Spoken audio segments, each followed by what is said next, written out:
Hello and welcome to the February version of Stannard Snapshots. We do apologize, this one's getting out even later than normal, but technically it is the 28th of February, so it's still February, so we're counting it as within the time frame.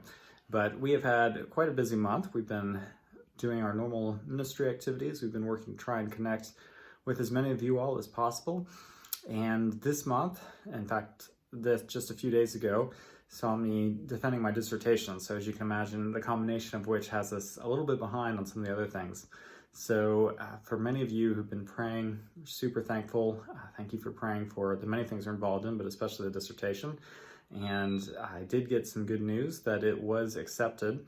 And so the way the UK system works is that as the dissertation goes for defense, two professors are involved. There's one internal professor, and then there's an external professor. And so the internal professor who was involved was a professor who deals mostly in practical theology and is also a full-time pastor. And so he was very interested in thinking through a lot of the practical applications that this dissertation might have, which was really interesting to think about and hear from him. And the other professor was a professor from a different university who's also done a significant amount of work, and his own research was dealing with Calvin and overlapped a little bit with my topic. And so as you can imagine, he had a lot of technical questions that were dealing with some of the very fine points of some of the arguments that I was making.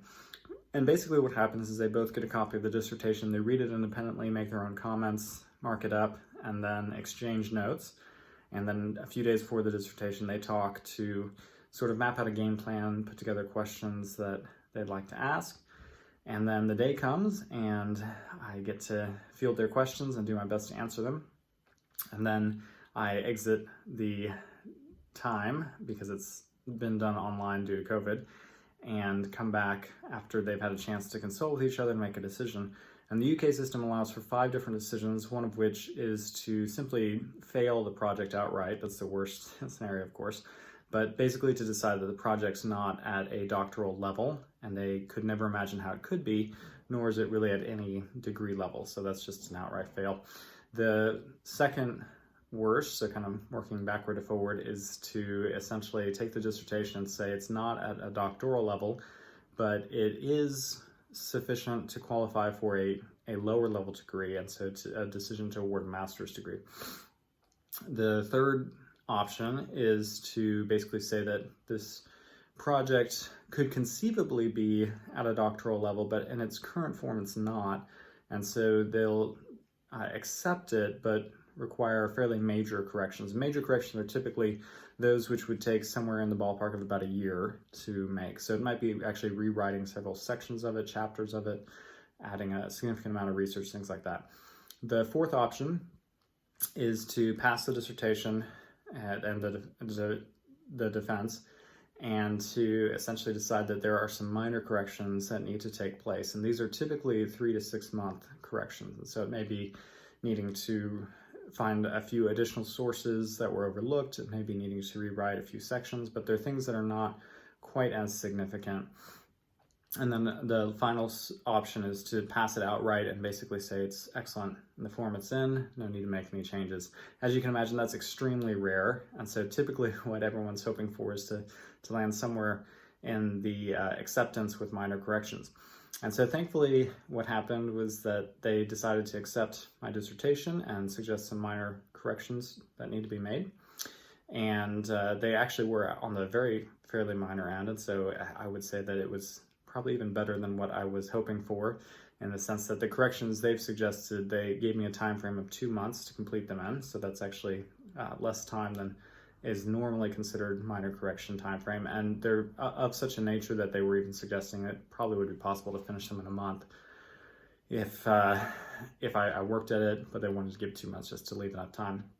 So that's definitely a huge praise.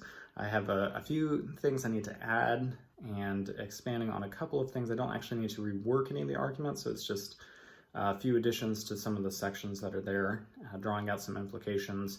There was one additional article to look at and just add some comments on that, but those should hopefully be done fairly quickly. And so that's definitely a huge blessing, tremendous praise, and we're super thankful, almost done. So there's still a little bit more left. And so I don't quite feel like I'm at the finish line yet, but the finish line's in sight, and that's great news. And the good thing is with the minor corrections, or the major corrections for that matter, you get a list of exactly what needs to be done, and basically you do it, and they check to make sure it's done and that it's approved. And so there's no need to do another defense. There's no other steps that have to be taken after that. It's just basically check the boxes, and it's completely finished. Now, as you also hopefully have known from our newsletters and our videos and other means, we're doing our best to try and reach out to everyone. We're super excited about this opportunity to connect with everyone through technology. And so that's one of the blessings that we've seen with COVID, is that it's much easier to find ways to connect even from long distances. And so if you haven't heard from us yet, do be on the lookout for that.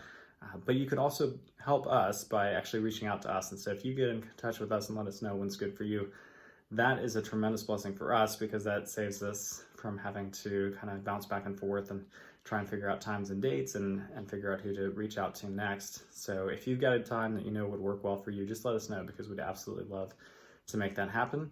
And one of the reasons we want to connect is to hear how you're doing and to know some ways we can be praying for you.